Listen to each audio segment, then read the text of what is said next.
রাজধানীর দারুস সালাম এলাকায় শাহিন নামের এক যুবককে পিটিয়ে পানিতে ফেলে হত্যার অভিযোগ উঠেছে। প্রত্যক্ষদর্শীরা জানান, পূর্ব বিরোধের জের ধরে শাহিন ও তার দুই বন্ধুকে সন্দেহভাজন হিসেবে মারধর করে নদীতে ফেলে দেয় স্থানীয় ব্যবসায়ী দীপক গ্রুপের লোকজন। পরে শাহিনের মরদেহ পাওয়া যায়। সাব্বির আহমেদ জানাচ্ছেন বিস্তারিত। দারুস সালাম থানাধীন গাবতলী ঘাটের দ্বীপনগর। এ ঘাটেই নোঙর করা ছিল একটি জাহাজটিতে গেল মঙ্গলবার রাতে 3 যুবককে পিটিয়ে জখম করার অভিযোগ স্থানীয়দের। তাদের দাবি, ওই 3 যুবককে মেরে পাশের তুরাগ নদীতে ফেলে দেয়া হয়েছে। 1 নম্বর আসামি ও ঘটনাস্থলে ছিল, ওই কোম্পানির মালিক। আমাদের আর মাইরের না সহ্য করতে পারতেছি না।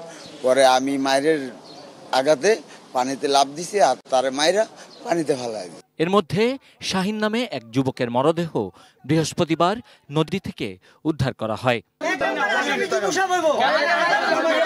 স্বজনদের অভিযোগ, দীপু গ্রুপের কিশোর গ্যাংয়ের সদস্যরা এ হত্যাকাণ্ড ঘটিয়েছে। নিহত শাহিনের ভাই দীপুকে গ্রেপ্তারের দাবি জানান।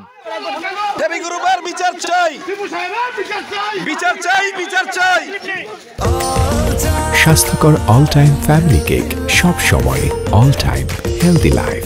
পুলিশ জানায়, স্বজনদের অভিযোগের তদন্ত চলছে। হত্যার ঘটনায় দীপুর 3 সহযোগীকে এলাকাবাসী মারধর করে থানায় দিয়েছে।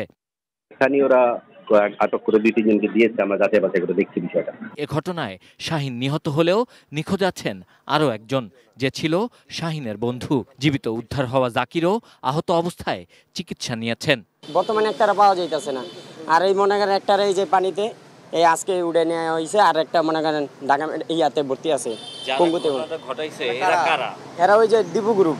ভাই আমার বাঁচান, আমি সাঁতার জানি না, কিন্তু ওর সাথে যেই লোকটা মার খাইছে ও বলছে যে ভাই আমার একটা রশি দেন, ওই লোকটা সাঁতার জানে না, মারা যাইতেছে, রশিটা দেন, আমরা ওকে একটু উড়াই, বাঁচানোর চেষ্টা করি, কিন্তু ওরা বলছে মরে যাক। আমরা ওই এলাকায় থাকি, তো ওই এলাকায় থাকি না, কে আওয়ামী লীগের কে বিএনপির আমরা তো দেখি।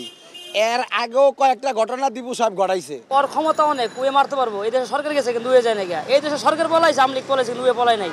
আপনি বুঝেন না, অবৈধভাবে জায়গা এটা দখল করে খাইতেছে।